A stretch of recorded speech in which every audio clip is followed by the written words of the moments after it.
Assalamu alaikum warahmatullahi wabarakatuh. My name is Razia Nisar. I'm your Islamic instructor from tutoria.pk. उम्मीद करती हूँ आप सब सेहत और ईमान की सलामती के साथ होशाश बशाश हैं। मैं आज आपके सामने एक नए सबक के मशकी सवालात के साथ हाजिर हूँ। सबक है हमारा ग्रेड 11 की किताब का तीसरा सबक, जिसका उन्वान है उसवा रसूल अकरम सल्लल्लाहु अलैहि वसल्लम। आइए इसके मशकी सवालात की जानिब बढ़ते हैं। पहला सवाल मुलाहिज़ा कीजिए। हमसे पूछा गया है कि मुंदरजा झैल पर मुख्तसर नोट लिखें। हजूर अकरम सल्लल्लाहु अलैहि वसल्लम की शफ़क़त और रहमत औरतों पर, बच्चों पर, उम्मत पर और यतीमों पर। तो यहाँ पर आपसे 4 जुज़्व मांगे गए हैं, जिसमें से पहला जुज़्व है हजूर अकरम सल्लल्लाहु अलैहि वसल्लम की औरतों पर शफ़क़त और रहमत। आप इसकी हेडिंग देंगे, जवाब की हेडिंग देंगे और फिर आप आगाज़ करेंगे। आप कुछ पहले थोड़ी सी तमहीद बांध दीजिए कि इस्लाम से कबल औरतों के क्या हालात थे, किस तरह से उनके साथ सलूक किया जाता था।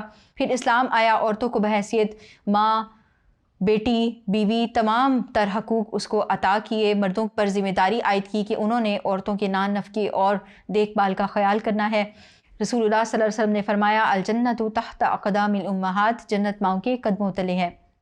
फिर इसके साथ साथ आगे बढ़ेंगे। आप हजूर अकरम सल्लल्लाहु अलैहि वसल्लम की बच्चों पर शफ़क़त और रहमत की हेडिंग देंगे, दूसरा पॉइंट आपका, और उसमें भी फिर आप बच्चों के हवाले से लिखेंगे कि इस्लाम से कबल बच्चों के साथ भी नारवा सलूक किया जाता था, बेटियों को ज़िंदा दरगोर कर दिया जाता, और इसी तरह बच्चों से भी लाड प्यार का मामला नहीं किया जाता था। आप सल्लल्लाहु अलैहि वसल्लम को जब मबूस किया गया, आप सल्लल्लाहु अलैहि वसल्लम ने बच्चों के साथ शफ़क़त और रहमत का रवैया अपनाया। आप सल्लल्लाहु अलैहि वसल्लम ने कभी किसी बच्चे पर हाथ नहीं उठाया, अपनी पुश्त पर उनको सवार किया। फिर आप इस हवाले से इकरा बिन हाबिस तमीमी की जो हदीस है कि जिसमें उन्होंने कहा था कि मेरे 10 बच्चे हैं, मैंने उनको कभी प्यार नहीं किया, तो उस रवायत को भी आप बयान कर देंगे। फिर इसके साथ आप तीसरे पॉइंट की हेडिंग देंगे, आप लिखेंगे हजूर अकरम सल्लल्लाहु अलैहि वसल्लम की उम्मत पर शफ़क़त और रहमत।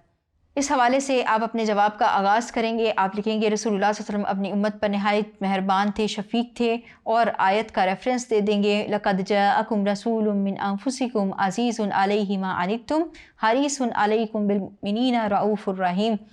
तर्जुमा भी तहरीर करेंगे और इसके बाद आप उसको थोड़ा सा एक्सप्लेन कर दीजिए कि रसूलुल्लाह सल्लल्लाहु अलैहि वसल्लम किस तरह से अपनी उम्मत पर मेहरबान थे कि उनकी कर्ज़ अदा किया करते, मामलात और इबादात के मामले में भी उन पर फ़र्ज़ ना हो जाए, उनके लिए कोई दुश्वारी ना हो, तो उन पर उन चीज़ों को, अपनी पसंदीदा चीज़ों को तर्क कर दिया करते थे।